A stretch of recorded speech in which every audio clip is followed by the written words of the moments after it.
Thursday, 27th of April, I'm here with my old friend Jimi May, James May, Renaissance man, master of so many things.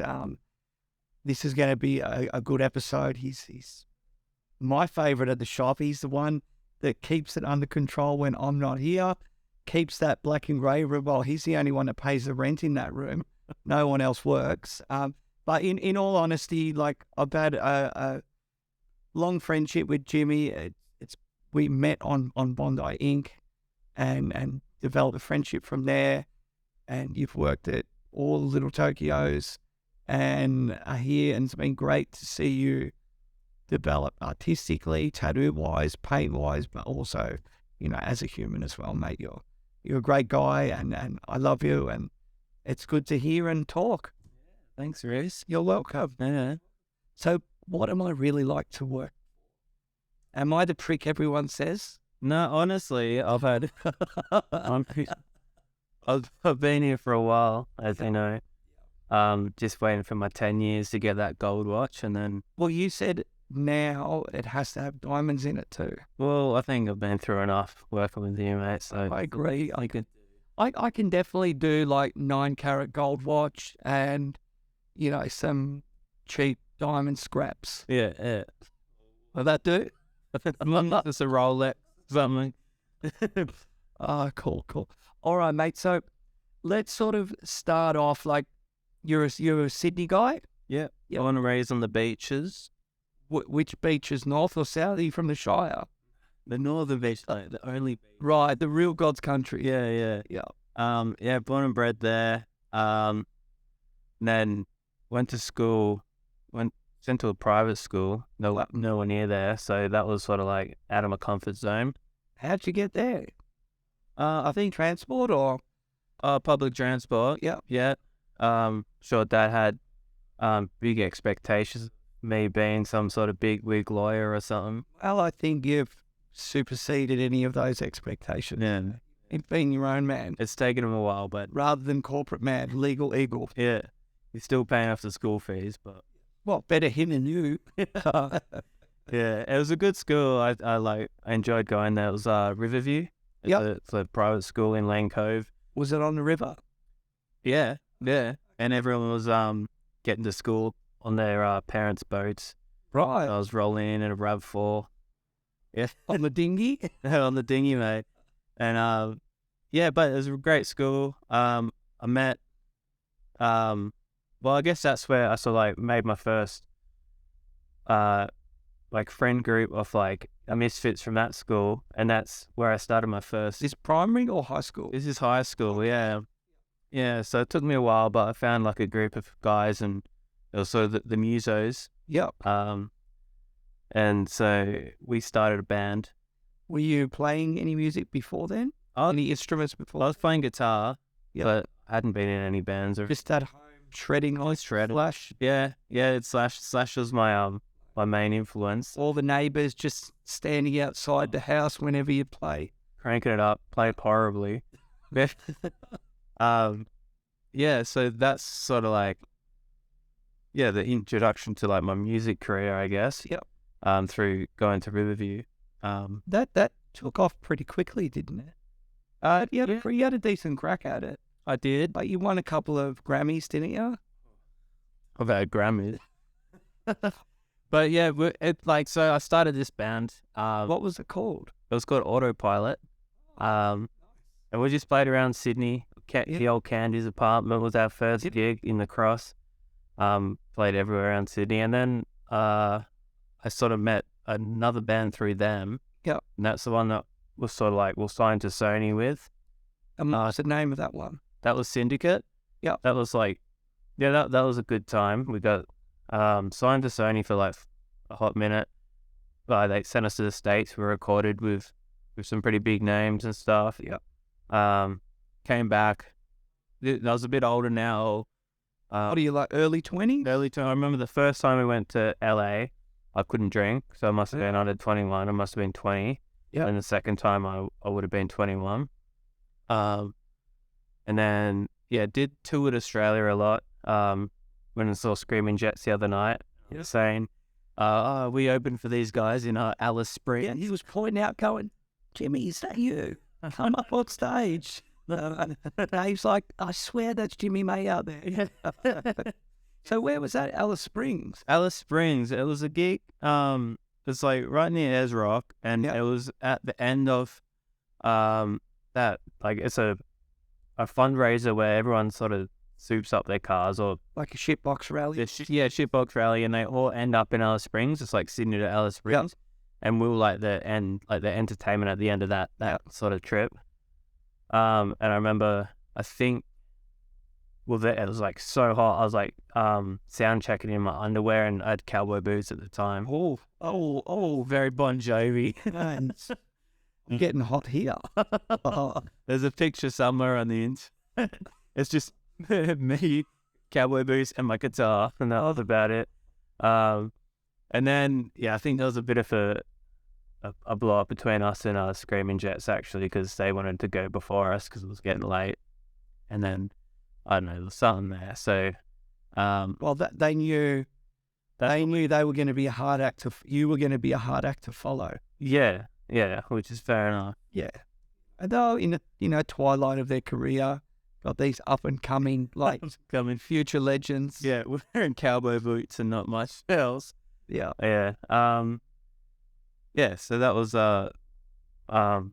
with What? Talk to me about the Arias. The Arias. That was with another band. Yeah. That I started after. That was called Gypsy's Gift. That was just like a duo sort of thing. Yeah. And we went there and we won like a forget what it was. It must have been like for a music video or something. Won a little award there.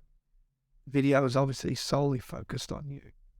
I don't think so. I don't know. But I was into like a lot of video editing at the time, so I did the whole video myself. So that was cool. So like you put myself on a tripod, put the other people on a tripod, and we'll film, and then I just cut it up in Premiere. But those days are gone. I don't even know how to use it anymore. But you know how it is when you get older, man. Oh, mate, I know only too well. But you know how to use a phone. That's a computer. Yeah.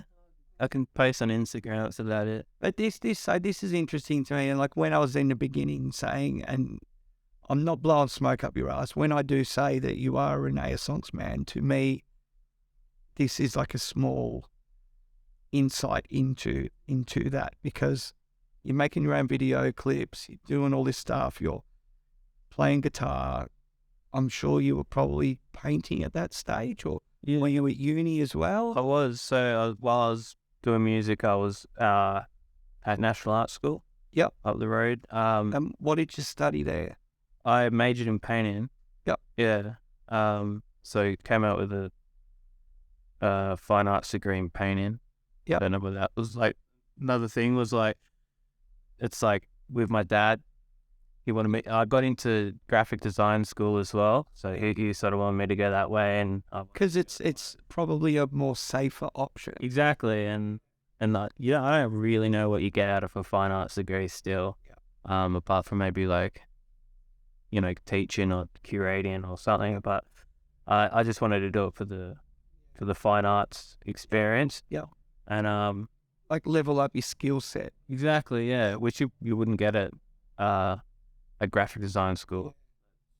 Yeah, I think graphic design's it's not as creative as people may think it is. Not these days. I think back in the day when you had to maybe draw everything. Back in my era, in like the early 1940s. 20s, yeah. Yeah. Well, that's when I was sort of in my prime. In the 20s, I came into the 40s, yeah. But yeah, it's totally different. You can outsource anything to the Philippines or wherever. Yeah, totally. That's my go-to in the taxis these days, or Uber, when they ask what I do for a job. Yeah. I'm a graphic artist. Yeah. And then, because I've got a few mates that are graphic artists, I've got my little spiel. Yeah. Yeah, the industry's so competitive. We just outsource everything to the Philippines these days. Yeah, I've heard that. It must be hard for graphic designers now. Like, yeah. Not easy as a fine artist either, but. Yeah. Or a tattoo artist for that matter. Tough life. Especially with the economy tanking. Yeah. So you're doing all that, and then, but you were doing art in high school? Yeah, I mean, I started art really in primary school. What were your first like memories of art, or what made you gravitate towards it? Um, Hard question. memory is not too. I just remember always drawing as a kid. Yeah. And I had a lot of like learning difficulties. So Yeah. um, It was escape. it was escape, and it was a way to express myself. I wasn't that great with words, or Yeah. yeah. So I used that. And when I went to a lot of like learning, so like learning link things, which Yeah. to get me through school, because I couldn't study well or nothing. So they found out like art was sort of like my way of Yep. expression, I guess.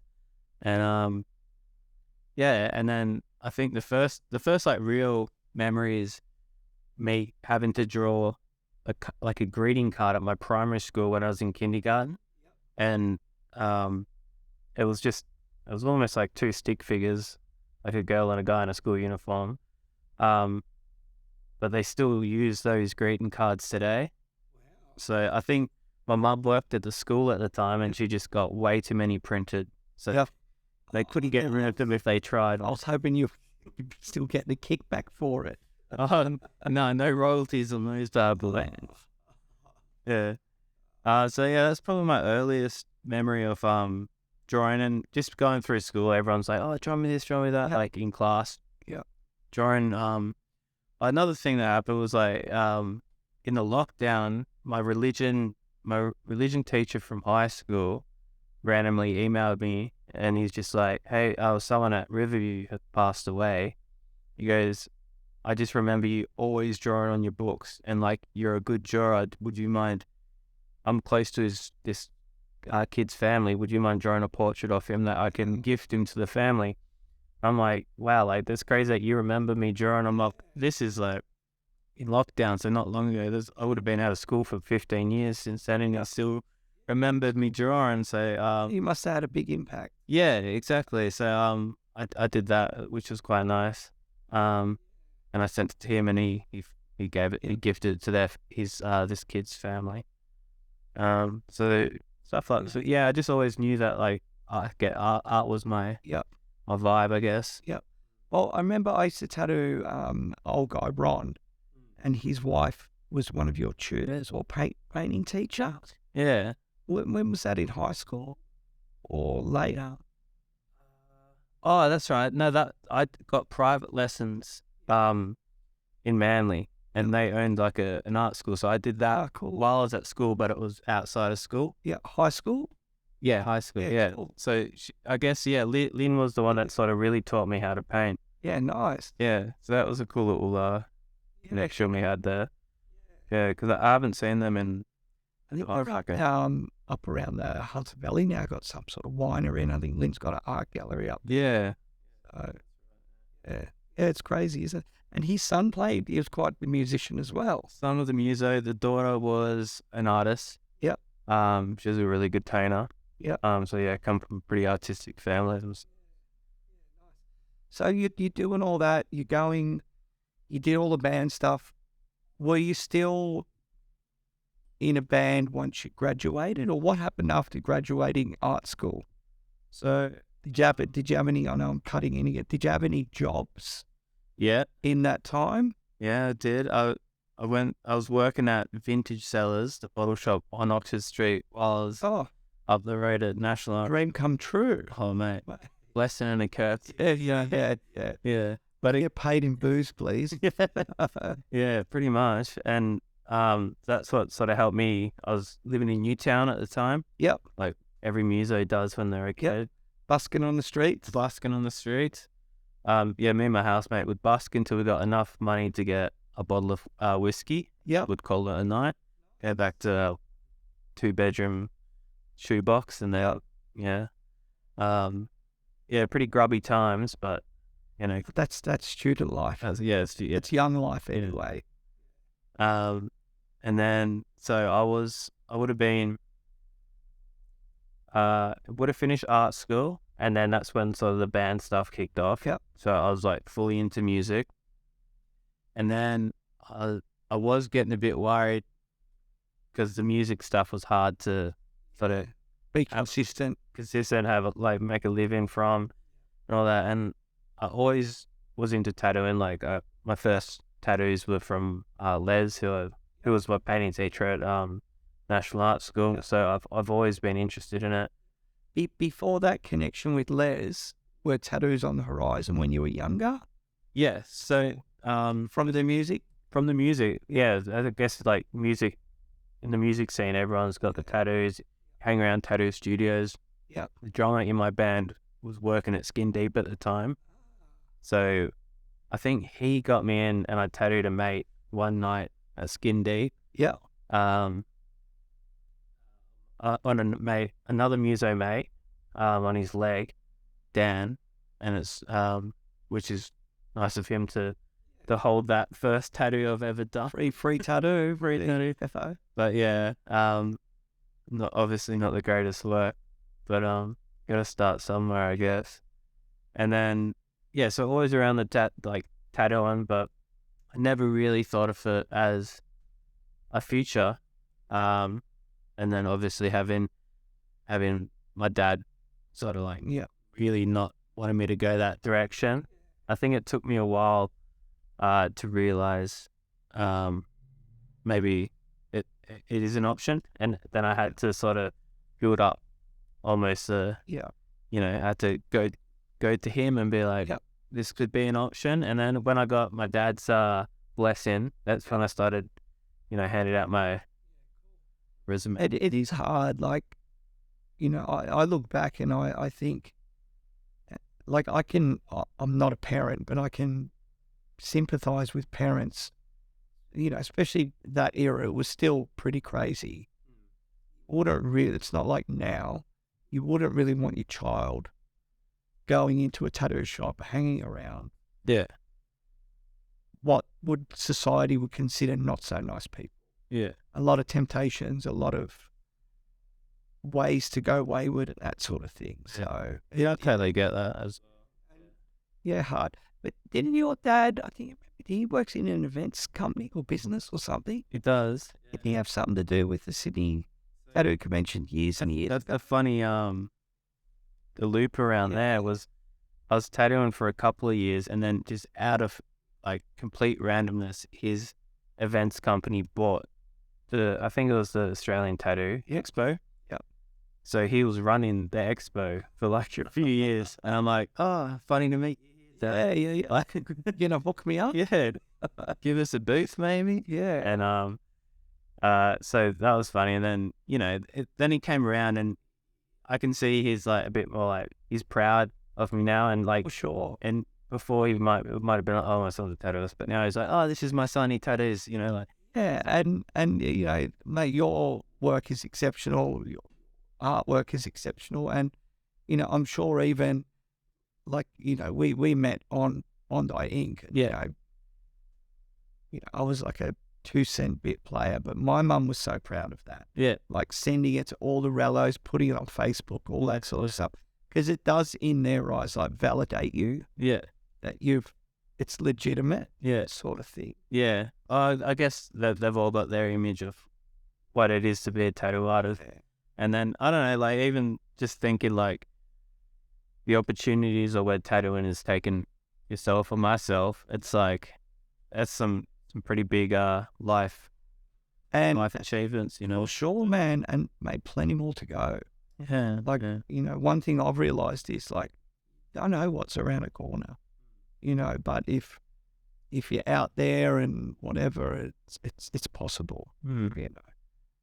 It's crazy. So back to the Tattoo Expo as well. I vaguely remember you doing a big portrait of Corey Miller. Is that correct? Yeah, that's right. And given that to him at one of the expos. Yeah. So I think because you did quite a lot. You're known even early in the piece, large scale. Yeah, portrait paint, big. Quite large. Quite classical, like Renaissance-y sort of stuff. So I knew he was sort of like coming over as a guest artist for one of the expos, and I guess it was off the back of his LA Ink sort of stuff. Yeah.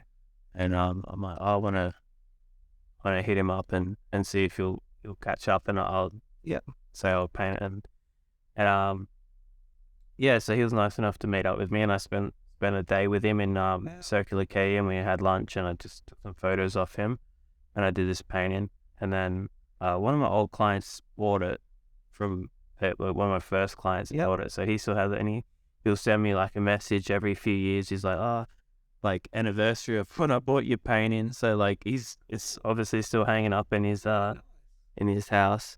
But yeah, Corey Miller was a nice dude, and happy to have his portrait taken. But it's cool chat with him. He's obviously had some portraits painted by some pretty amazing artists. So it was just good chatting with him. Bit of insight from an old cat. Yeah, and he's sort of got that old school sort of vibe going for him. So like, I was just hanging out with one of the old tattoo guys. Yeah, awesome. Yeah, he's down. How skin deep on the radar? Talking of old tattoo guys. Oh god, Scotty was there. Yeah. So, Cade Mack, my old life coach, and we all worked together for years, but you and Cade worked together before. You've got quite a long friendship. How did that sort of come about? Yeah, that's a funny one. I met, I met Scotty through the drummer in my band that was tattooed on there. He's still tattooing? No, I think he's in jail. Could be. Yeah, probably. So yeah, probably still tattooed up. So yeah, met Scotty through him, and then I think to do his websites and stuff, because I was sort of like dabbling in graphic design, so I was doing like the Skin Deep website. Yeah. And then obviously did you do the sleep all the flames? Yeah. So so yeah, I'm not. Yeah. Right. Red hot. So I was just doing like bits and pieces of graphic design, and then obviously Scotty had all these little side businesses that he brought me on, and funny story is, because I was in a band, like a glam rock band. I think the first time I met him, I went there and I had my long hair and I had black nail polish. Yep. And I asked Scotty, I'm like, I'll do this, and he's like, all right, I need this. You know how he is. He's pretty like. Pretty. I did it done yesterday. Yeah, pretty much. He goes, I need this done, and I was like living at my girlfriend's house at the time. I was like, and before I left the door, he's like, get that nail polish up before you fucking come back. And I ran home and I'm scrubbing this nail polish up my hands, and I'm like doing all this like coding and like website stuff, and I come back and I'm like, are we cool? Yeah, so he wasn't a fan of the nail polish, but for some reason, like, he took me under my wing. Yeah. I don't know why. Maybe because I don't know, but like he took me under, and we had some. I did a lot of work for him over the years. Yep. And then obviously Slave Masters, and then sort of like met J2 from Bondi, like through him a bit. Like for some reason I was at all these like sort of meetings with him. Yeah. But just like hanging out. He's like, you're coming with me. I'm like, all right. Yeah. So yeah, somehow I got in that. That was before I was even thinking about tattooing. Yeah, right. So the funny thing is, that's where I met Cade. Yeah. And he's like, oh, you have to take photos of everyone at the shop to put on the website. So I went up with my little nail polish. I'm like, oh, hey mate, can I take a photo? Cade is probably like a bit more buff back in those days. Back on the protein drip. On the protein, he's like, all right, mate. So I took photos of him. I'm like, thanks, mate. Like, little would I know that maybe 5 years later, I'd walk into DY Tattoo with sort of my portfolio to get an apprenticeship, in Cade's working there.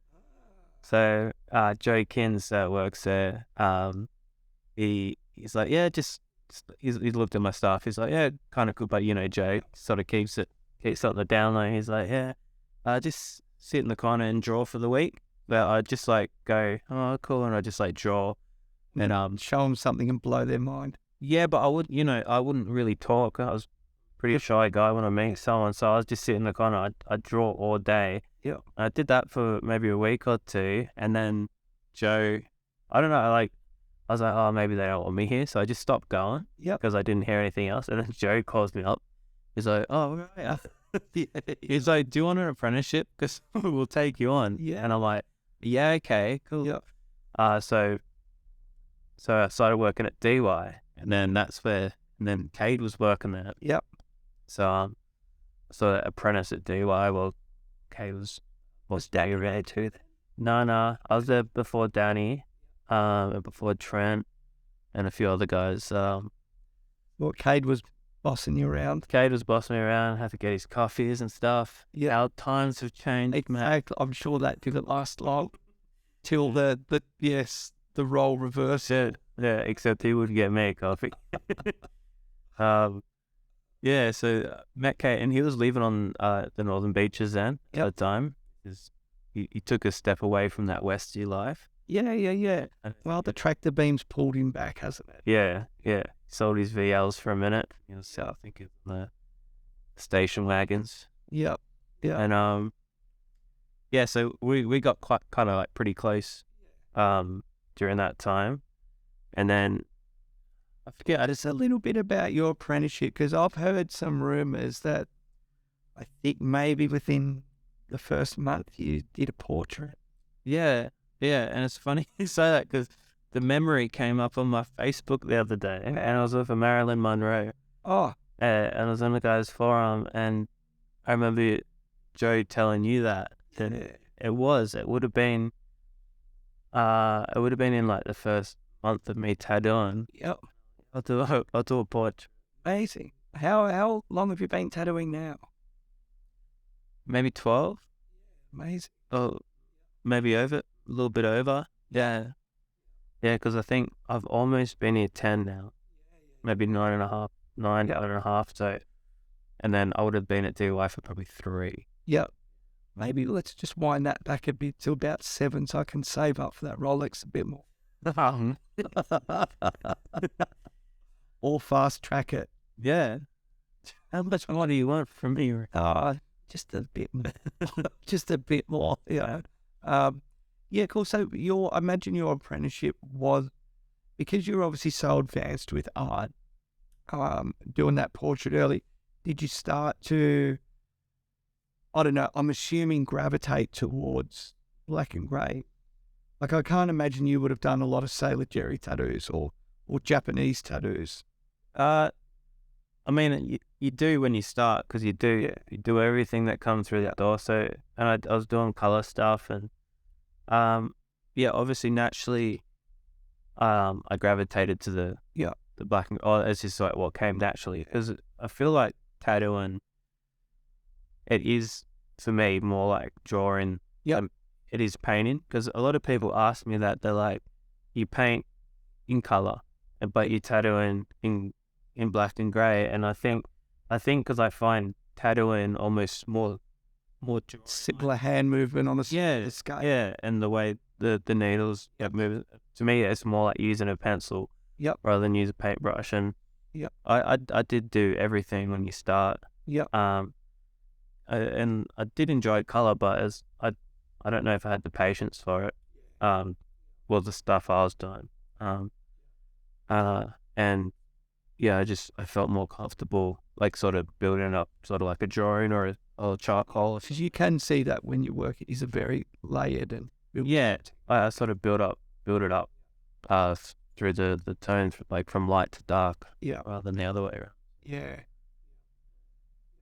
With all of that as well, like, were you still painting at that time, or was more of your focus directed towards tattooing? Because I assume the band stuff had slowed down or stopped altogether then.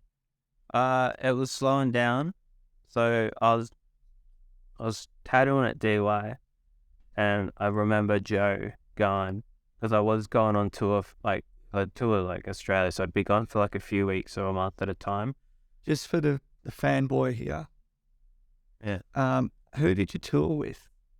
Oh God, just some of the big names, like like Led Zeppelin, Rolling Stone. Oh yeah, all those guys. Yeah, Gunners, yeah.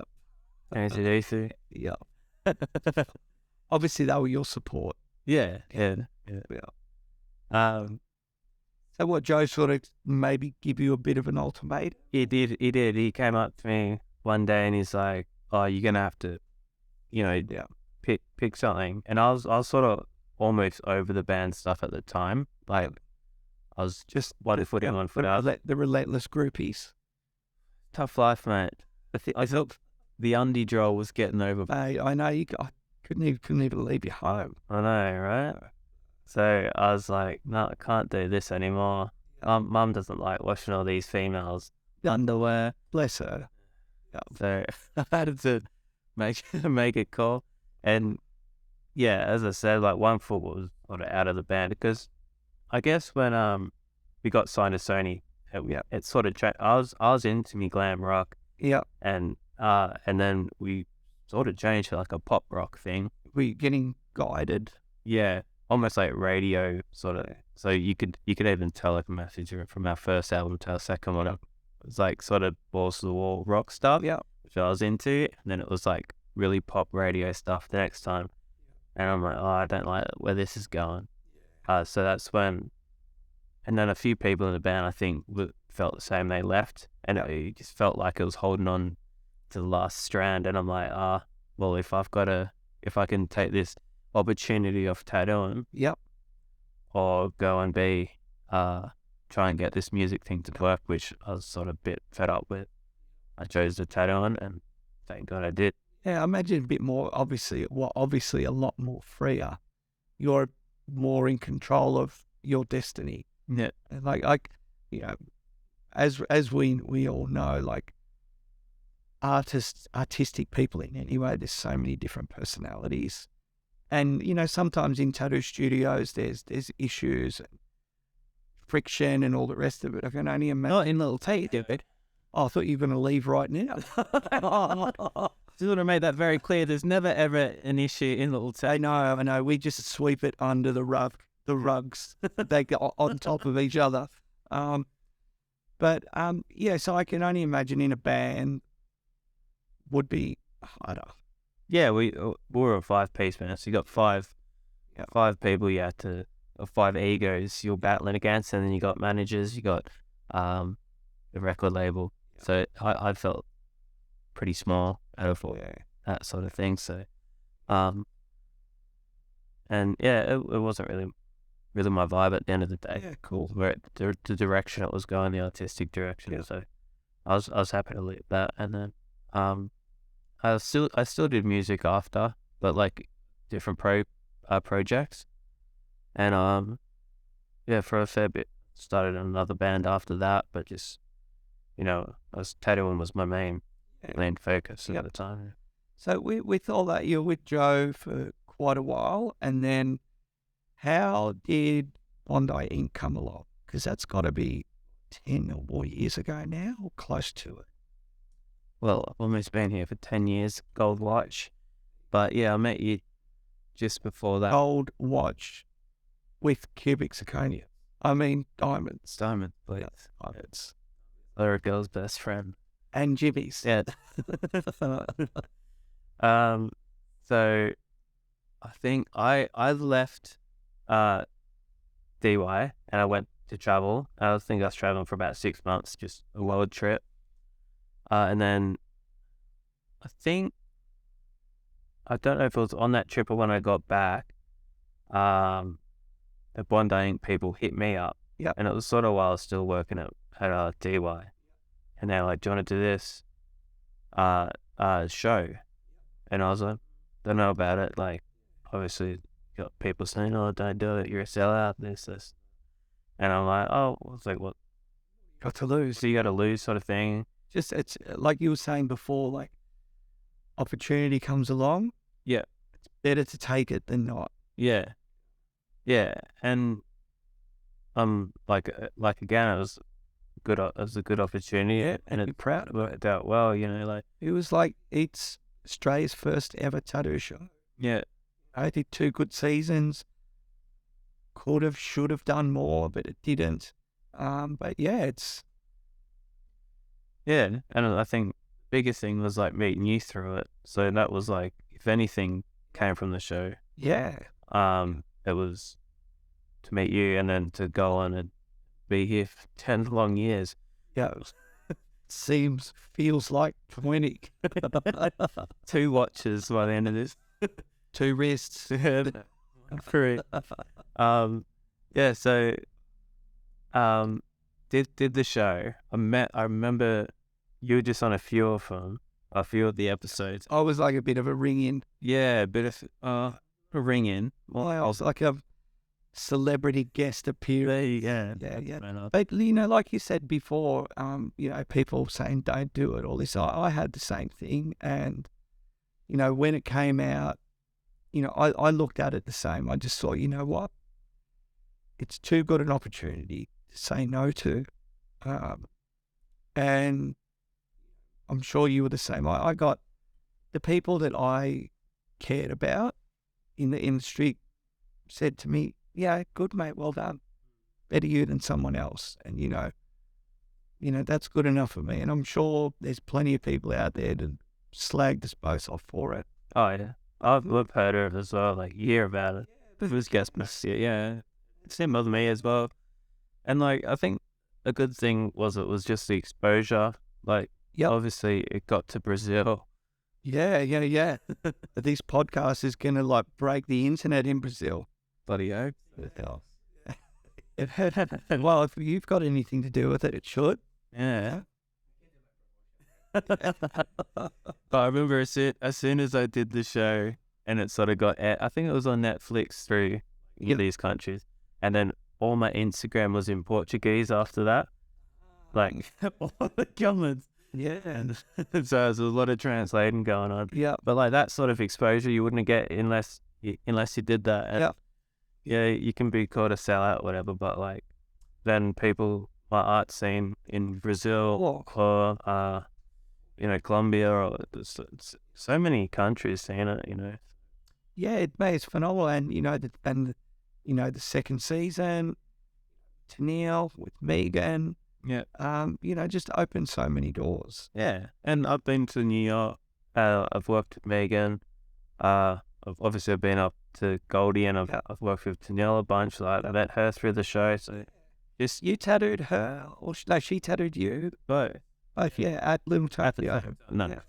Yeah. So Tennille tattooed me at Little Tokyo, the old shop. Yeah. But I tattooed Tennille on the show. Yep. Yeah.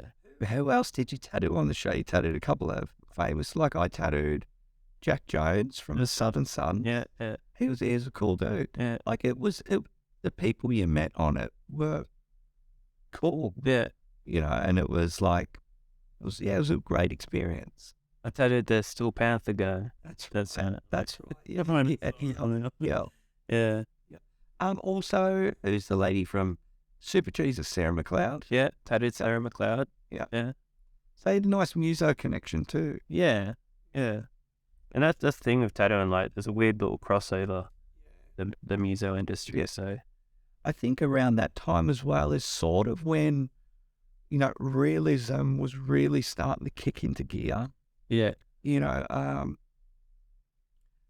iPads are early on the scene then, this sort of thing. And I clearly remember people, other tattooers, like my peers, generations a bit younger, like slagging off realism, going, they just copy, and even in a way like slanging it off to me, but just being cunts, sort of having a dig at you. Yeah. And I remember going, well, let me tell you something, mate. Yeah, Jimi is a phenomenal realism artist, but he'll fucking draw you under the table. He could draw a portrait of someone. He could do the wolf on the skull, on the face with a pocket watch and a compass if he wanted to. Yeah. He has that level of skill, but there's no need to. Yeah. So I get what you're saying. Yeah. Realism, there is a lot of just computer generation and Xeroxing, but stop. Yeah. Yeah, no, I didn't mean that. Yeah, you did. Hey, who said this? I'll tell you. Don't worry, mate. They're nowhere to be seen. No. They're watching reruns. Yeah. I got the box set. Yeah. Bondi Ink box set. Yeah, totally. But yeah, it was a good thing. And I tell you what, I always really admired many things about you, but in its peak, I got it a little bit. You got it a lot, where people, especially the old shop when it was out, people had come in and they're booked in. They'd walk up the stairs almost thinking they're on TV. Oh yeah. You know, like, looking around for the cameras and stuff, and bless them, you know. But it was just, it was phenomenal, like what it did. And, you know, maybe because of, you know, Miami Ink, LA Ink, obviously Bondi Ink, there's always a story attached to it for the show, you know. And you know yourself, doing realism, there's a lot of portraits, there's a lot of people that have lost people or lost animals. So people are like, you know, letting go. And you always handled it so well. You know, give them the time of day and listen to them. And then, you know, they'd realize that, you know, you're focusing on what you're doing. And it was a nice way of them calming down. Yeah. But the first, I'd watch sometimes because we'd sit so close to each other. Yeah. And it'd be like first 10, 15 minutes, half an hour would be like just... Yeah, which it was on the show. Yeah. And so it's understandable people would think that's the way it is. Yeah. Yeah. And it happened a lot more than that does now. But yeah, you get that a lot. And you'd almost become a therapist in the first hour of tattooing. That's cool as well. Even like tonight, like, you know, Nick, you started tattooing the other Nick, the two Nicks from Canberra. And, you know, we had dinner tonight and we're talking about some pretty deep stuff. Yeah. You know, and that's one of the things I like about tattooing. Well, you spend enough time with your client, like they trust you. Yeah. And like, you know a lot about them and they know a lot about you. I've talked to him about my past relationships and stuff. Like, we know a lot. And a lot of guys in general don't open up that much. Yeah. Yeah, good. Well, what do you mean? But it is nice, and especially maybe in a friendship group, like maybe Nick might not be as open to you as he is to his circle of friends back there. So it is a good thing, and that we, like you said, people feel comfortable. And, you know, like Ron, Lynn's husband, Yeah. I was tattooing him when I think I was in my mid to early 30s, and I'd just gone through a breakup. I'd been with my partner at that time for 4 years, and I think Ron was in his early 50s, and just asking him to, like my age now, 60s, but just talking to him, so what's it like when you get older? You know, what's happening? Yeah. You know, and I could never ask my dad those questions. I could never ask my mate's dad those questions. So tattooing has given, really good opportunities to talk to people that you wouldn't get if you were a plumber or you were working as a graphic designer in a corporate world sort of thing. Back to the two Nicks from Canberra, like Canberra's been really good for you, hasn't it? Like you've bodysuited a couple of guys from there. Yeah. Tattooed a lot of people from there. That's enough. Yeah. So, and this is another funny story about Bondi Ink. I think I was out drinking one night with a mate, and I had a random guy come up to me at the pub. He goes, "Hey, Bondi Ink." And it happened to be this guy called Ben, and he's like, "Love you." The one that went to Queensland? The one that went to Queensland. With the... Yeah, with the back piece of that. And then just because he'd seen me on Bondi Ink, and then he saw me at this bar or whatever, and then he came in and got tattooed, and then through him I've tattooed Nick, and then Nick, I've tattooed Nick's mate Nick, and I've tattooed pretty much most of Canberra because of this one guy that saw me on Bondi Ink. Awesome. You know what I mean? So like that in itself is like a cool little thing and worth its weight in gold. Worth its weight. And these like the two Nicks that I tattooed, I almost finished the bodysuit on the second Nick. But like it's just they've become really close friends of mine now. Like I've been to their birthdays. they come out and see me, or like it's not just about tattooing now. It's like it's a proper friendship. That's some of the beautiful things of tattooing. Yeah, yeah. And I think it was last year or the year before, I went to another one of my clients' weddings, and then I went skiing with them in Japan. That's right. Yep. So it's like they're lifelong friends that you make through this job. Yeah, it's really cool. And if you're in tune for it, which you are, like you've got, especially because you just do day sessions, don't you? Yeah, I do long. You're with people a long time. And, Yeah. You've got your way of nurturing and getting them through the pain and all the rest of it. Lots of cuddles. Of course. It's part of the little Tokyo. But Yeah. When in doubt, hug it out. Full body massage. Yeah.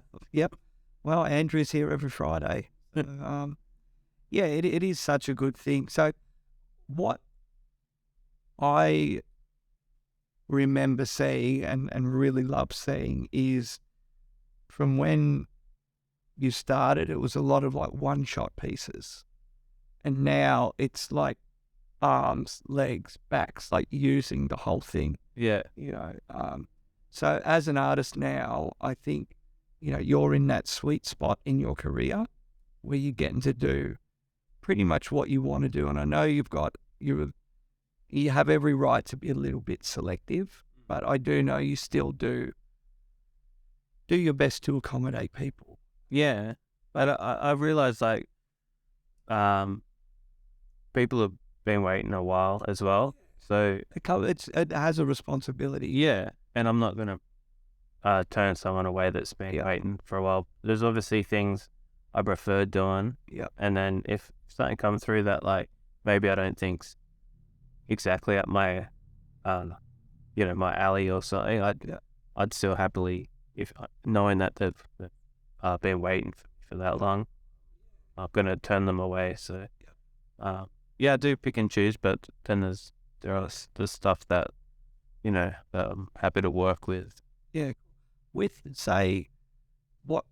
where you're going now with the direction of your art, what makes you the most excited tattoo-wise? Like, is it a body part? Is it an image? Is it a theme? Is it a scale? It's tough. Like I feel like I'm in a place now where I almost want to, reinvent myself with it or something. Like I feel there's only so many, tattoos you do that have the same sort of feel. Yep. And when you do it every day, you sort of want to mix it up. So I've been in my mind playing around with like maybe just mix it up, like my style, or using bold lines or that, because I don't know. Just I've seen a bit of Japanesey stuff creeping in. Yeah, stuff like that. Like just mixing it up from the standard black and grey. I guess when you're a black and grey artist, you do a lot of the same stuff. Same with same as Japanese. But someone obviously sees something on Pinterest or on Instagram, and they're like, "Oh, that." Yeah. So and then you post that, and then that's all you start getting. So I wouldn't mind sort of mixing up, even if it's like a clash of styles, or even doing maybe scaling it down and just getting a bit crazier with it. I'm not sure, but well, you've done a few collabs. Talk us about that stuff. You've done a couple with Pat. Yeah, so I've done 2 with Pat now, and I did one at the shop that we filmed, and then one at the expo. Yep. Like they're cool because I'm working, like they're just naturally gonna end up differently than what I'm used to doing. Because you both killer at black and grey, but we're both different. Silly different. Yeah. What might be hard to say, but what did you gain from it, or what did you learn from it? If that's even a question. Well, it is a question. If that can even be put into words. Yeah. I guess. I don't know. You see how Pat works, and I see how the people that Pat has tattooed with work. Like it's almost a different technique. Yeah, totally. To what I do, but I feel I've almost picked up a few of his techniques. Yep. And I'm liking to put more blacks into my work and stuff now because I commented yesterday on Nick's back. Look, I was digging the black in it. exactly. So I think what Pat does is he'll like high contrast, isn't it? High contrast, where he'll bloodline it and then he'll put all the blacks in. So you know where the blacks are, and then he'll sort of grade up. Whereas I go the other way. Yep. So my blacks don't probably get as black as his. Yep.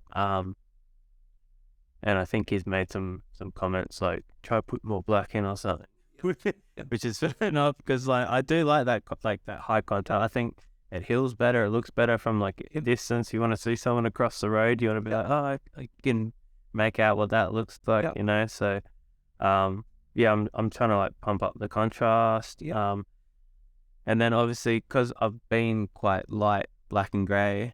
And then you might get a client in and they're like, don't like dark stuff, so can you do it light? And you're like, oh, how light's light? I'm like, do it light, but it might, and they're almost too scared to get something dark on them. So it's funny like that. Like I look at realism, and black and grey realism has got to be one of the most popular styles in the world right now, and has been for a long time. And I think maybe second in popularity stakes is fine line tattooing. Yeah, oh, that's creeping up pretty high, but huge. You know, it's like crack the door open for females to get like covered.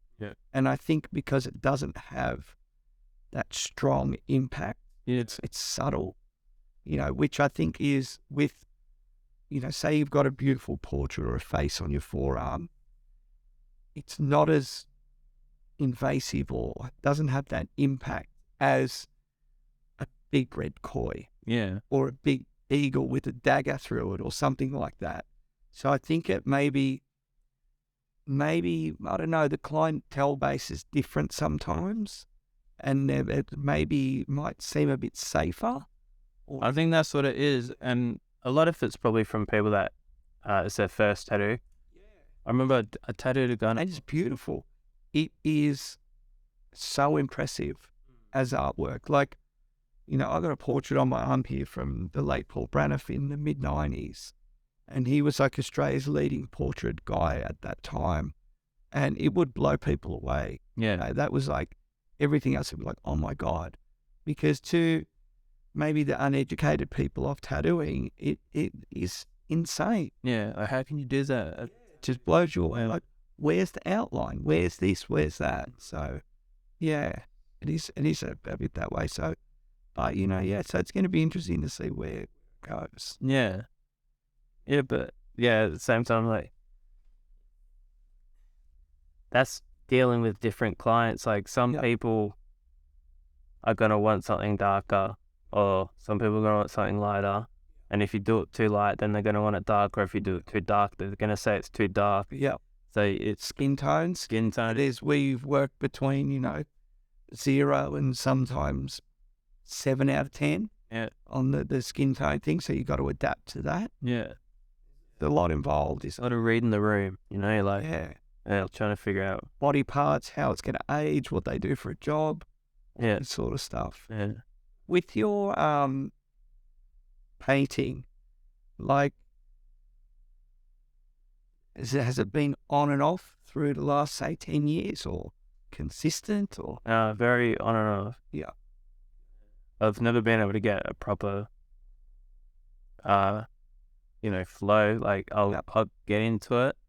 I guess, being, even before tattooing, I was a bit like that, but with tattooing, it's hard to tattoo all day and then go all night. So and then if you have a break from tattooing, then I find I paint more. And then if I'm tattooing a lot, I don't paint much. That's just how it is. But it's hard to get, like, I've almost wanted to tell myself at times, like, just take 6 months off tattooing and just paint. Because that's the only way you're going to get better. But I'm so... What about a week on, a week off, or 2? Lost to that. But I in my head, I'm like, yeah, it's cool. But then as soon as it comes to it, then I'm like, I can't not work, sort of thing. Like, it's hard for me to take that time off. So it's just a discipline thing, really. But with this art show coming up, before we get to that, Yeah. you've been a vegan for a long time? I've been vegetarian for probably 10 years and then Yeah. vegan for the last maybe 4 or 5. Yep. Like that theme has come through over the last few years with some powerful paintings. Yeah. Like the one of the mum with the... Yeah. Yeah. Tell us a little bit behind that, and we'll try and get this cut into it Yeah. so people can see. Cool. Yeah, so I've always been to animal rights stuff. Yep. So coming back to the old Cade days, I think he was going out hunting with some mates, and he was like making fun of me at the shop, and I wasn't vegetarian then. This would have been probably 10. And I'm like, oh fuck, I hate. I was like really like, here's something, and then I just sat there for a minute. I'm like, why can I say that while I'm still eating meat? Yep. So that was like, so thanks, Cade, for making me a vegetarian and making fun of me that you're going hunting. Yep. Well, he is a life coach. He works in mysterious ways. He does. You might not know it, but he has these bloody gold nuggets that he drops. And so it was almost at that time I'm like, oh yeah, if I can't be a hypocrite, like I felt really hypocritical saying, oh, you're going to hunt, like, and I'm still eating the chicken sandwich, whatever. So I'm like, okay, I'm vegetarian now. So I did that. That was easy. I was veggie for maybe, It's easy.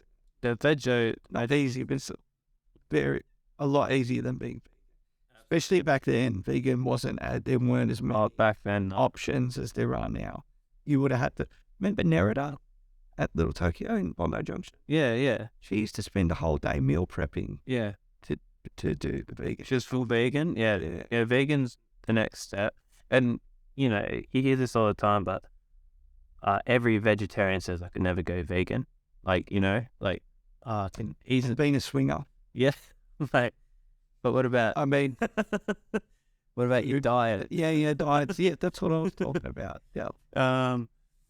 Yeah, and I was the same. I'm like, okay, vegetable. There's no way I'm giving up cheese or eggs or anything like that. And then just naturally I got like more into the animal rights stuff, and I was like, getting pretty full on, and I still am, but I don't really.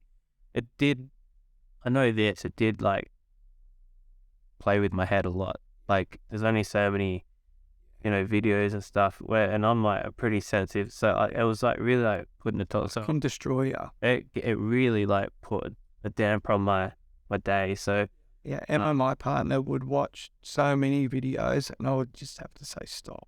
Yeah, so like I can watch a little bit and I get it, but you can't go down that rabbit hole for too long. Yeah, so I did, and then that's when I went vegan. Yeah. And then I was still doing the activist stuff, but I'm like, I don't know if this activist sort of stuff's like really sitting well in my psyche, because it also like find your own way. I found my own way, and I started painting.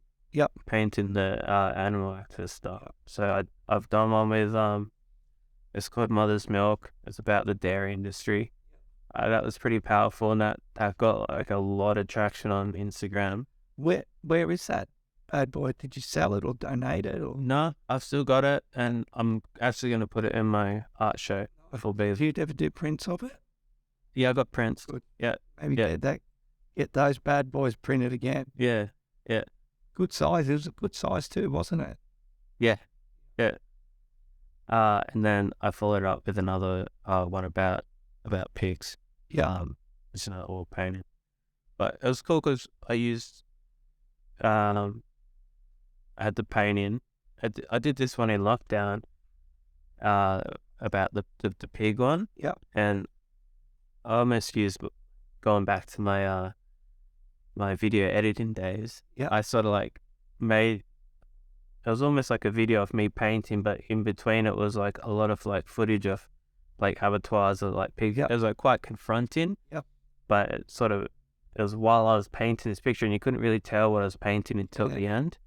And so I posted it, and a lot of people like kind of blown away from it. Like, it's like hard to watch because you're seeing these pigs getting Slaughtered. abused, but abused and slaughtered, and everyone's like sad, and at the end it's like a painting of a pig that's spoiler alert, that's like sort of dressed up as a dog, and it's like, what's the difference, sort of thing. And I got like, so as much as I get a lot of shit from it, like that's another reason why I had to stop, because having like a bit of a Instagram Following.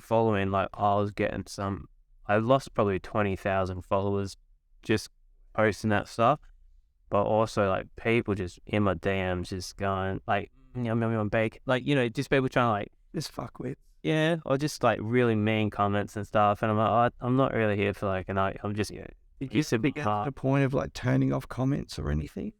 Nah, but I do remember, like, because I know what comes with the territory. Like, I'm gonna post this. I'm gonna get probably more love than more like positive stuff than hate. Yeah. Not love, but like, I've got a lot of people going, oh my God, I had not, like, people. I'm gonna have a week off, good shit, and then Great impact. and then you get one guy just going, like, something like, you've something real hot, and that would ruin my day.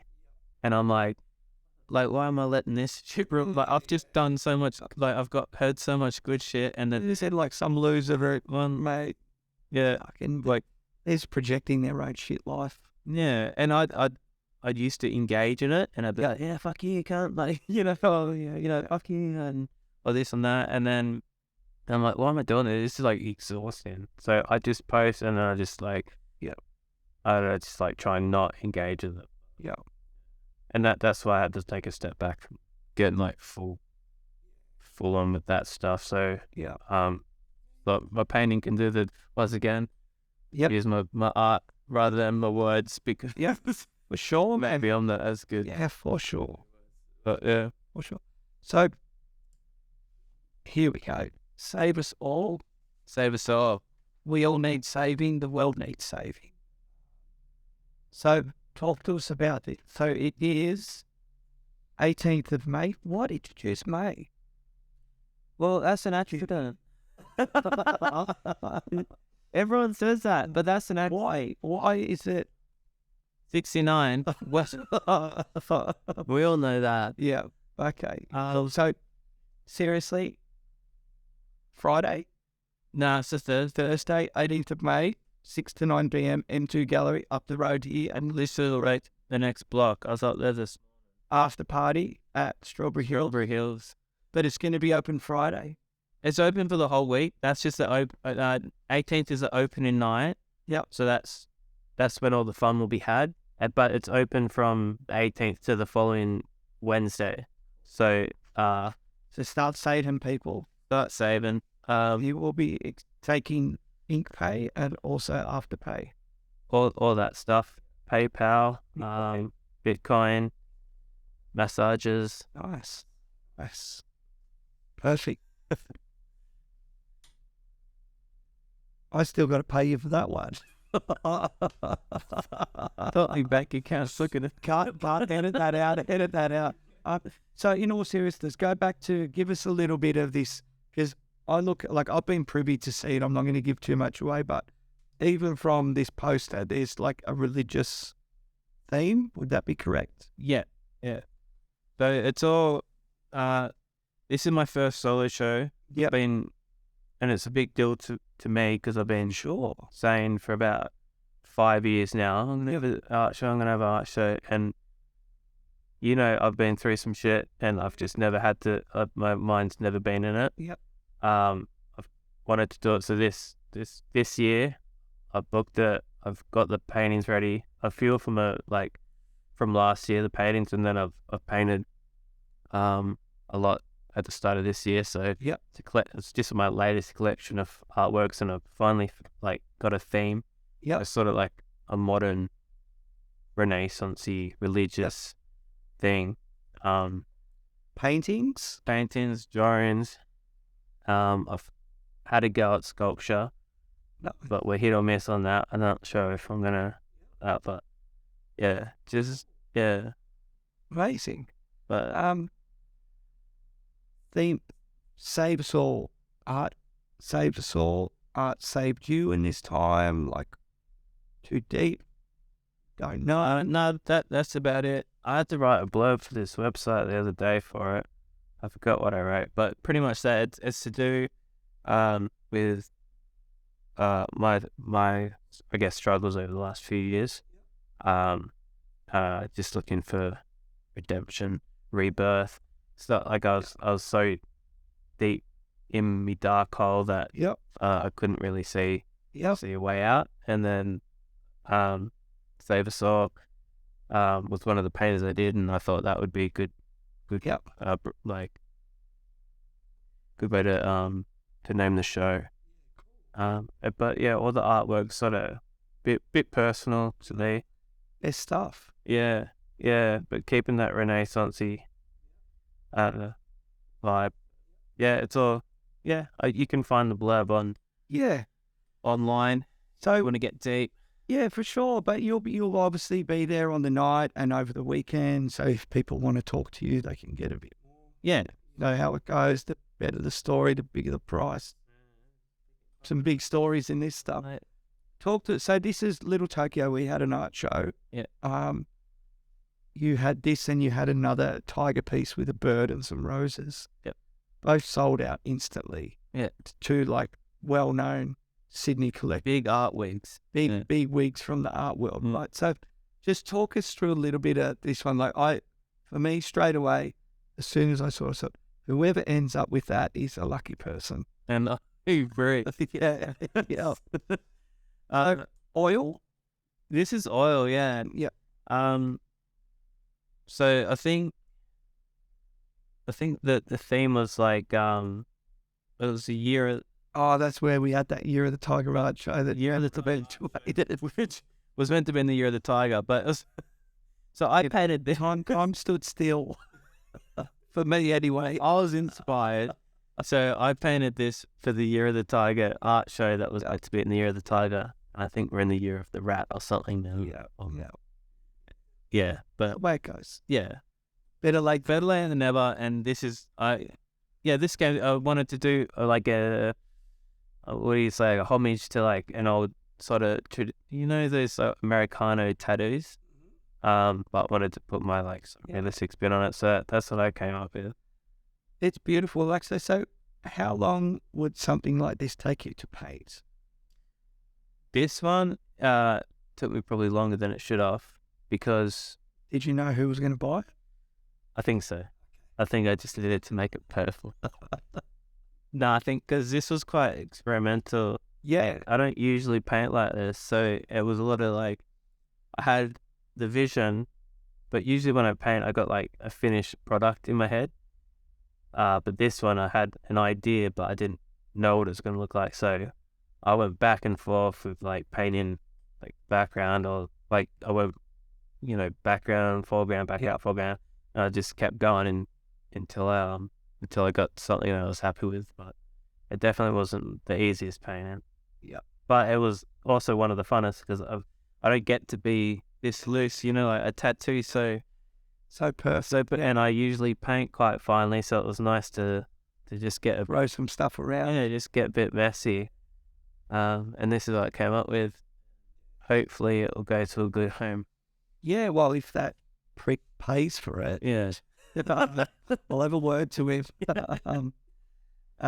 So after this show, which I'm sure will be a success, any other artistic goals or personal goals? I know you've got something else on there. It's a busy month for you, May, isn't it? It's Jimi May. May month. That was just a complete accident. Yeah. But yeah, so I got out of I think rehab and end of last year, and it was really like important for me to make goals. Yep. And this is for everything's falling in May. Yep. But booked this first solo show, and then for some reason, and I'm still wondering why, but I decided to do an amateur boxing fight. Yep. So that's booked in May, which is going to be another sellout. Of course, I think it's already sold out. I think it's going to be.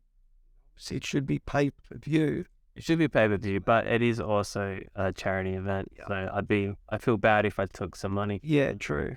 But it's called Sydney Contender, Yeah. and it's an amateur boxing fight at DYRSL. Nice. And I've hit a few pads now and then. Well, like you've been boxing for quite a while. Yeah, On and off. for a few years, but never. What was the initial spark? Just started this? Yeah, I started in Bondi, Yeah. just for fitness. Barely, like just pad work. Yeah. Barely fought. I think I fought someone, and they made my nose bleed, and I didn't do it for a while or something. And then I stopped. And then when lockdown came up, I stopped for like maybe a whole year, and I moved back. What about those illegal lockdown sessions we were doing in the shop? Somehow, You Rocky had flex. a random boxing bag appeared in the tattoo shop during lockdown. The Speedball, ring, Fight Club. some crazy old King's Cross tattoo. Yeah, so that was that. I think that probably got me back into it. Yeah. And then, so I moved back to the Northern Beaches, Manly. Yeah. And obviously didn't have a gym around there. And I found an old mate a guy I used to babysit that lived in my street. Yep. He still lives there, but he's a really good fighter now. He's like, I've got a gym around the corner. Let's go. Oh, okay. And then So shout out. What's the gym's name? it's Former Yep. Battaglia. Yep. In Brookie. Awesome gym. Grant, who's coached me. Yep. Awesome dude. Really good boxer. He just convinced me. He's like, oh, you're gonna do, because he knew I was coming out of rehab and stuff, and he's like, mate, you're doing Something to focus. you're doing something to focus. You're gonna get on that straight now. And he's been a godsend, really. And he's like, I'm gonna sign you up for this. He's like, I'm gonna make you sign up for this this fight, Sydney Contender. And I'm like, yeah, let's go. Let's go. I was like so keen, and it's in 3 weeks now, and it's been like I think 8 or 9 week like fight camp. Yeah. And it's like he gets me up at 5:30 every morning, pushing me to the edge where like I want to spew.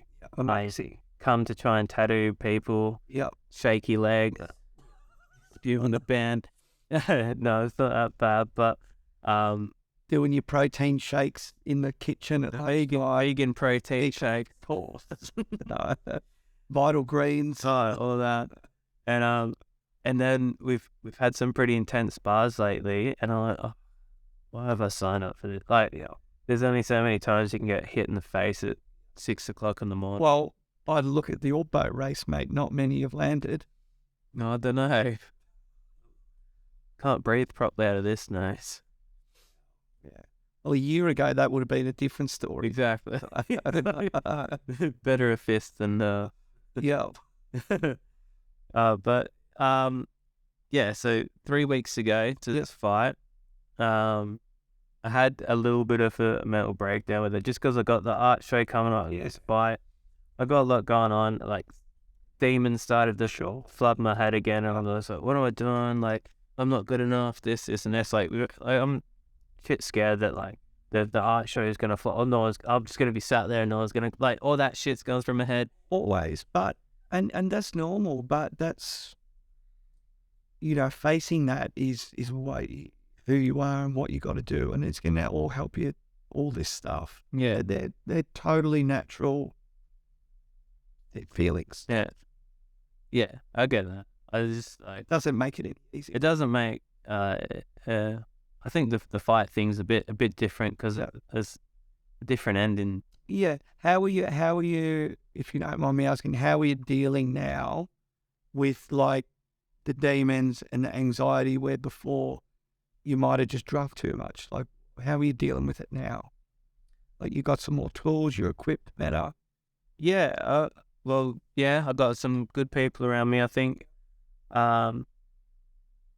Yeah, like once upon a time I would just drink to Isolate. and isolate and all that, and I have found myself doing that in times recently, but I can at least recognize it now Go stop. and go, stop doing this.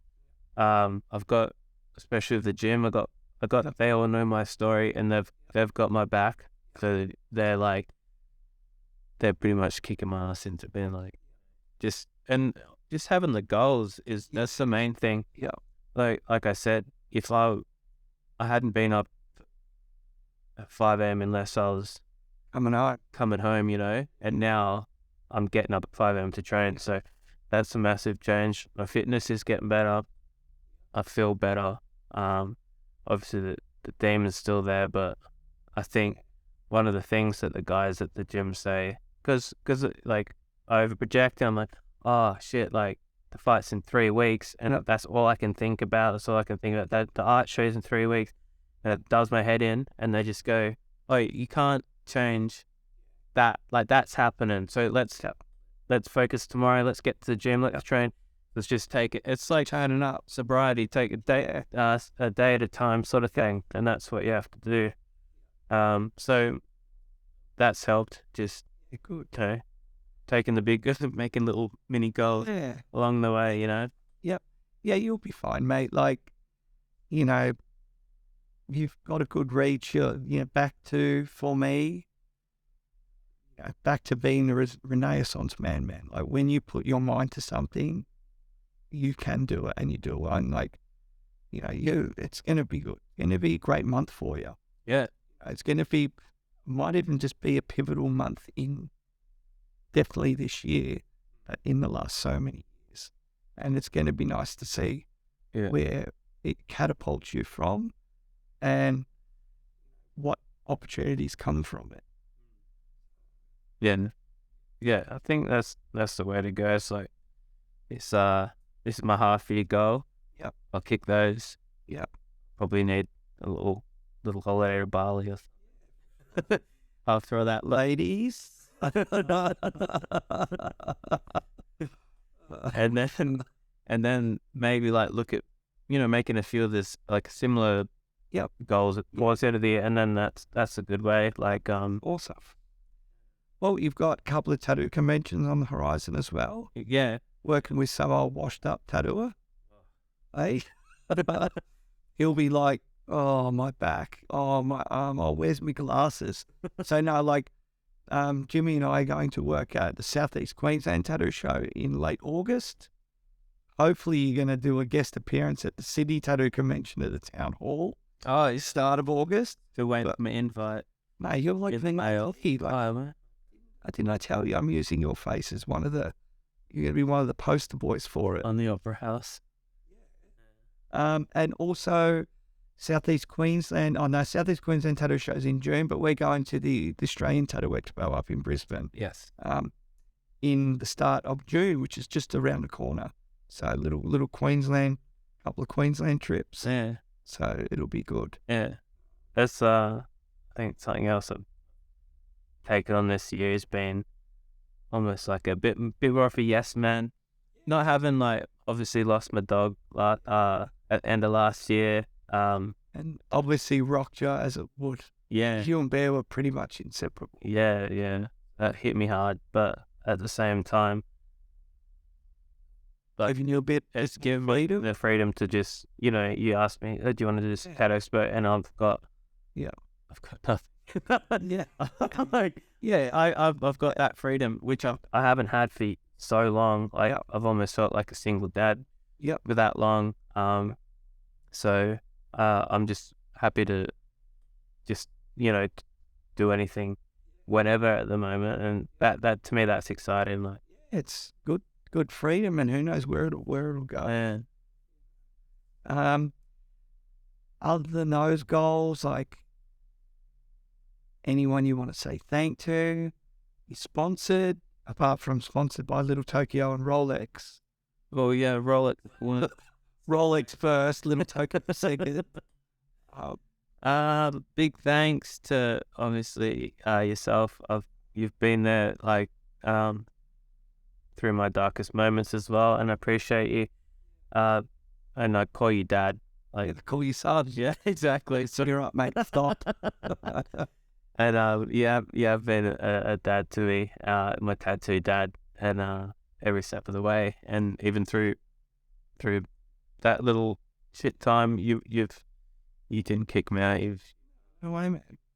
Like and that's the thing, we've known each other for a long time. We've both been through a lot together, and that's what, apart from all the fucking work bullshit, all that, that's what friends do. Yeah. Or dads do. Dads. And I don't have kids, so you're technically my made man. Yeah. Or That's why I'm the heir to the business. Exactly, heir to the throne. Yeah. First it's the gold watch, then it's the keys to the city. Yeah. You're already on the wheel. I'm just waiting for you to drop off so I can get this empire. Mate, the way things are going, it could be any minute now. Just slipping those sleeping pills and all this slipping in myself. No, but for me, Jimmy, it's been mutual. Like, I obviously love you, and I've been very proud to see your career go, but also probably more proud of how you've developed. You were gracious enough to talk about some demons and things you've been through, which is not easy. And I'm sure it will help some people that listen to it. But the way you've acted through it, even in your darkest hours, you've still been a great guy, and you've still been responsible and done the best you can, and that speaks volumes. There's a lot of times you could have used it or taken the easy way out, but you battled through, and it's a credit to you. I really look forward to see what, apart from taking over from this empire, but in all seriousness, to see where, you take your life. Like, I think you're just coming into your sweet spot now. Yeah. And it's going to be amazing to watch where it goes. So it feels like maybe coming out the other end, perhaps. Yeah. And, mate, who knows? Like, could be another TV show on the horizon. Right. So,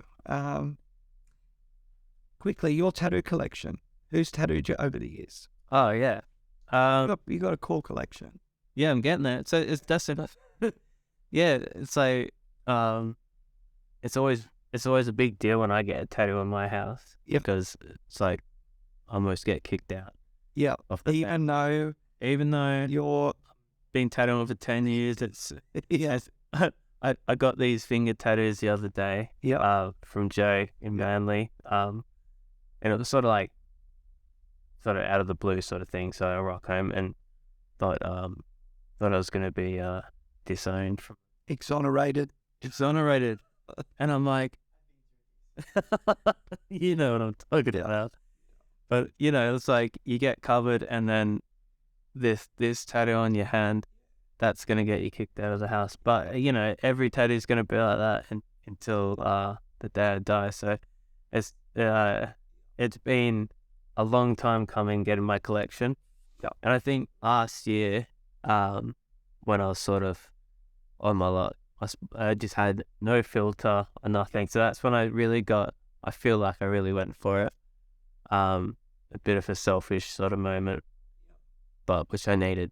But, like for me, like everything I wanted, I was in a headspace where I was like, this is what I'm doing. This, like, whatever, you're a bit of a little like shit kid moment, but at 34, I'm yeah, mate, you're an adult, mate. Yeah. But that was my little rebellious moment.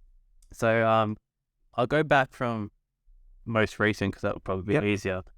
So Joe Kent, he does like just little bits and pieces. Who taught me at DY. So it's always like, and he's got super clean lines. So if you want anything that looks like a stamp or a sticker, Joe Kent. And then obviously Som. That used to work up here.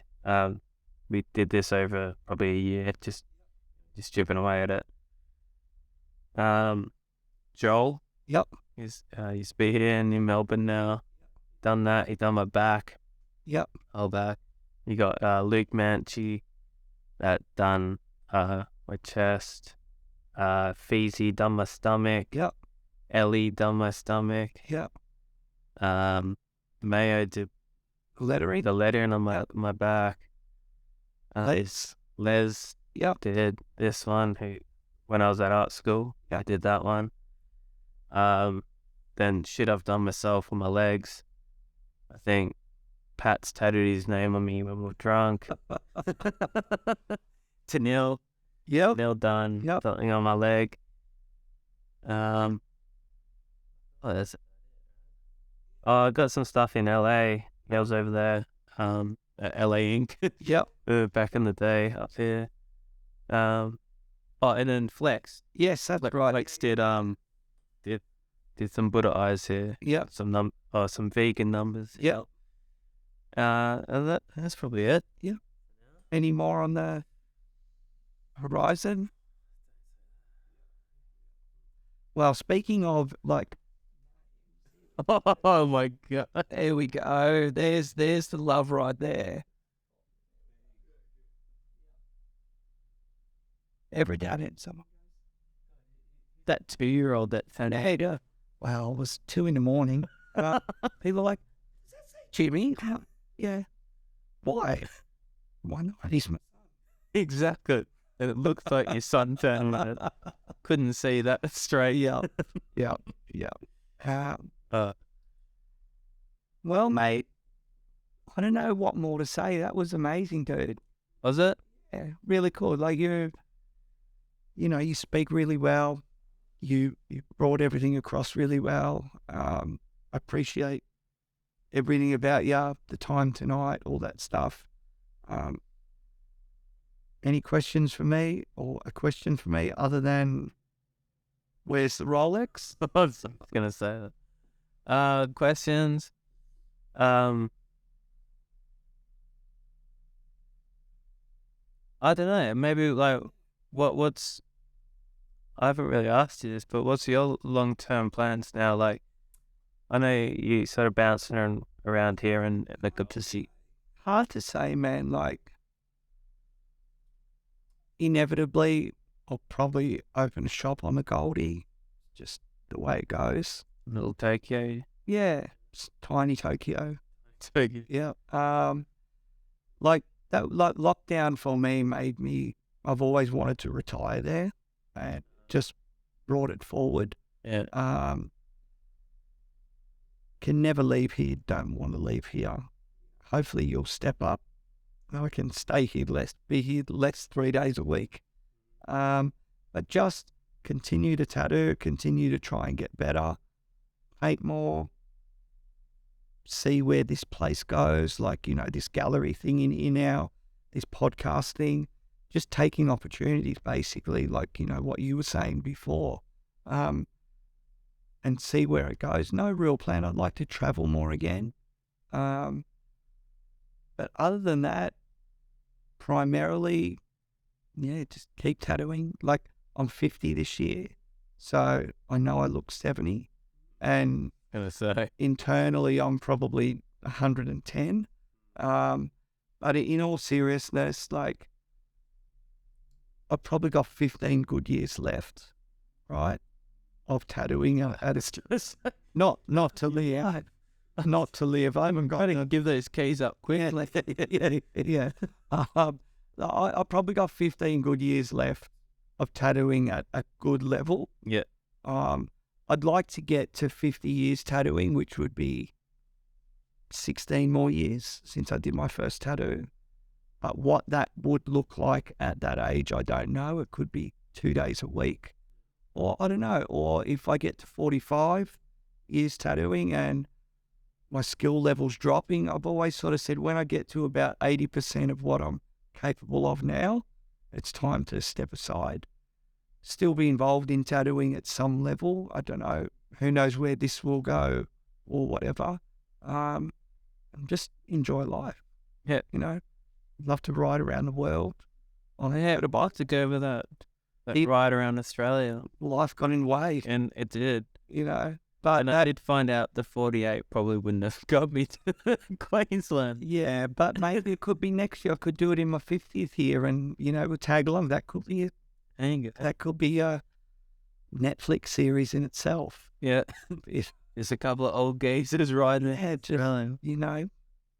throwing caution to the wind. The hair flapping, Yeah, the wind flapping. yeah. While I still got it, Yeah, good strong set of hair. You too. yeah. I guess there's no family history of baldness. No. Nice. What song are you coming out to in the fight? To be honest, I was, Another One Bites the Dust by Queen? no. I didn't know if I was going to come out to some Whitney Houston. Oh, Rattle Him. There you go. I didn't know if I was to like take it serious or, Yeah. come as a full, Yeah. like, tough stuff. So I just went with, I think you'll just be calm and calculated. Like, I've been to a few of those matches over the years, and the dudes that come out just wanting to knock someone's head off gas out pretty quick, yeah, and it goes. I guess out pretty quick at the best. Yeah, but I think you'll be the silent assassin. And, So back to the song. Jimi Hendrix, All Along the Watchtower. Nice. Are you gonna play it as you get in the ring? I should with my teeth and Yeah. burn the guitar. Yeah. Yeah. I don't know, man. I don't want to put too much into it because it could be embarrassing if I get dropped for the first. No, not at all, man. Like all that ego shit, man. Obviously I'm an ex-world champion myself. But anyone jumping in the ring, man, even just to spar with someone, mate, you've won already. Yeah. There's so many people in the cheap seats. Like the internet, when people were slagging you off about the paintings and stuff, Yeah. mate, that all really means nothing. Yeah. So you're having a go, that's it. That's one of the things that the coaches at the gym, which is like which was quite positive, was you've won. As soon as you got in there, it's like it doesn't matter, and it doesn't matter what anyone else thinks, because I'm a big overthinker, and I'm a bit I get anxious at what people think about me, I guess. That's why, like, the comments on Instagram or all that, it's like I don't do good with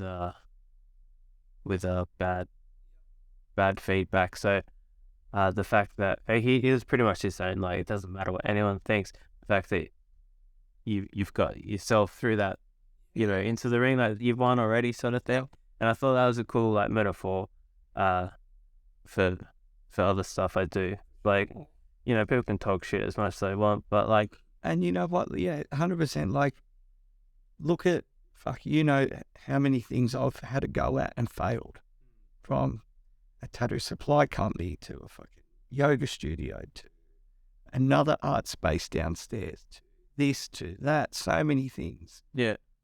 Really, what I've learned in the end is it doesn't matter. Yeah. As long as you have a go. And anyone that's successful has never not failed or had some setbacks. What's Rocky say? Not how many times you can hit or something like that. But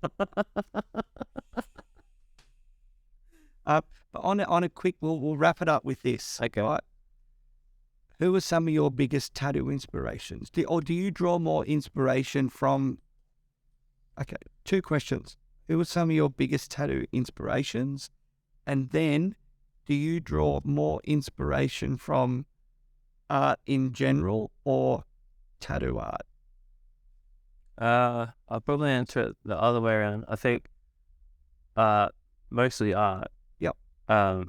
So my influence come from like painters and like, so that's the art sort of influence I got from. Yep. Tattooing, I've gone through like a few different stages, and then it's hard because when you start, you're like you look up to people and then you find out that they're fucking assholes. Yep. And then you're like, I don't really want to. Don't meet your heroes. So me, you hear it exactly, and there's a few in there that I'd like to fucking knock out. Yep. Maybe in the ring. Yeah. But so it's hard. I don't. I think I follow. I guess I got like some tattooers that like that I follow that I'm not really like familiar with, but I'm just like, oh, they just kill everything they do. Like I'm just impressed by it. Yep. I couldn't even because you just follow them on Instagram. I couldn't even tell you the name, but back in the day, like you always had those, the big wigs in like usually like LA or something that are killing it. They're doing good. Now tattooing's that wide. It's that like there's so many. You might find someone tomorrow on Instagram that you've never heard of in Korea or something that's doing the best work you've ever seen, but you don't like. I don't know who they are, but like, Yeah. I think I just get inspired by people's just the artwork that they create perhaps. Yeah. And and that's something that makes me want to maybe change or like improve my style. It's like you might see something that this person's done or this person's done, you're like, oh, you take inspiration from like a lot of stuff that you see daily, because you see so much different stuff daily. It's almost like just grabbing stuff. But as for inspiration, it'd have to be Rhys Gordon. He is the original Renaissance man. He is. A horse up Passed it from down to your heroes. From father to son. Pass it down the bloodline. Exactly. Well, I think there's nothing more to say. Yeah. Other than see you on the 18th of May. 8th of May. And I just like to say thank you, Rhys, for everything that you've given me. It's been, we joke about it, but it's been a long time. It's almost like you can't get rid of me. I'm part of the furniture. Mate, I've got that contract ready to sign. Yeah. And it's like obviously I've seen you go through a ton of changes, ton of shit. And I really appreciate everything you've done for me and my family, and got me through all my dark times, and I couldn't thank you enough. You're welcome, mate. Welcome. Love you. All right, love you, man. Cool. Cut.